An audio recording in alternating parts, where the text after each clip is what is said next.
Hey everyone, and welcome back for another deep dive. You know, with the leaves changing and that crisp autumn air rolling in, it's pretty clear what we're going to be diving into today. It is getting to be that time of year. That's right, we got to talk Thanksgiving.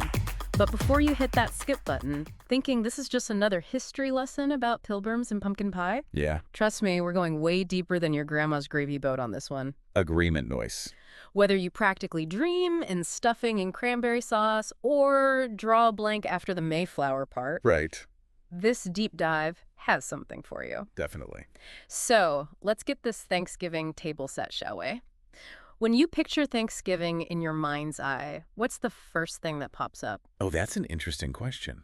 For me, it's got to be that classic Norman Rockwell painting, you know? Right. The one with the enormous turkey, everyone crowded around. Oh, yeah. Grandparents beaming, everyone looking perfectly happy. It's iconic. It really is. That wholesome, idealized image of Thanksgiving, it's so ingrained in our culture, you know? It really is. But I have a feeling the real story behind Thanksgiving, well, it's probably got a little more flavor than that painting lets on, right? Oh, absolutely. You hit the nail on the head. The traditional story we hear about the Pilgrims and the Wampanoag having their big feast back in Plymouth, Right. it did happen, but it wasn't this huge official holiday with, like, every colony on board, more like scattered celebrations, different dates, different places. No kidding. So not a big scheduled national holiday like we have now? Nope. And you know what else? Those menus. Way different from the turkey and stuffing fest we know and love. You're kidding. So no pumpkin pie, no Macy's Thanksgiving Day Parade, none of that. How in the world did we go from these random feasts to the Thanksgiving we know and love? Well, buckle up, because there's this fascinating woman you've got to know about. Ever heard of Sarah Josepha Hale?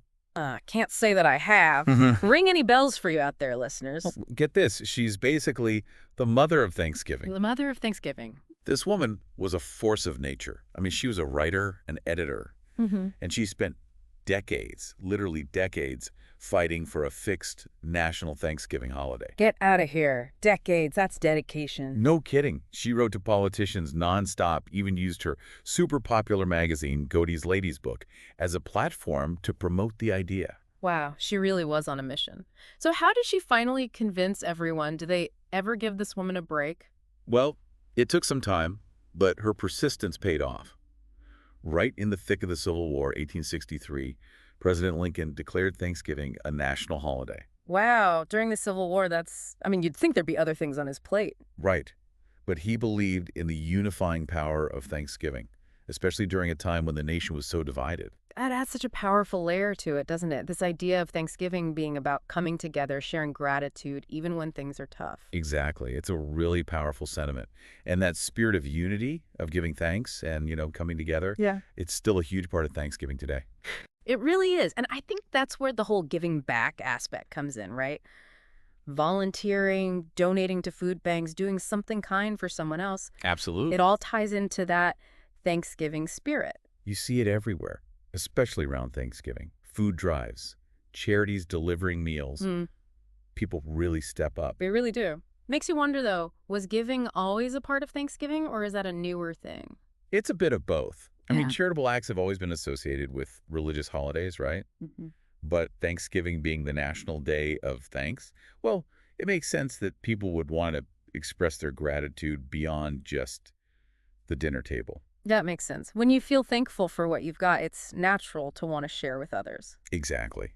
And speaking of sharing, can we talk about the Thanksgiving feast? Oh, we can't forget about the star of the show.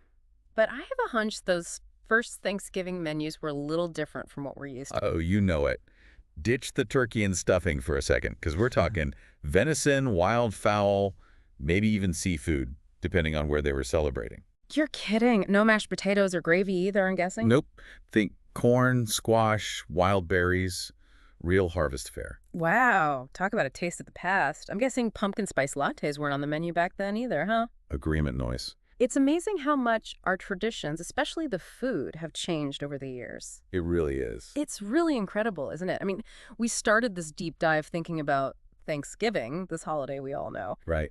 But there's so much history there, so much evolution from those early sporadic feasts to this big national tradition.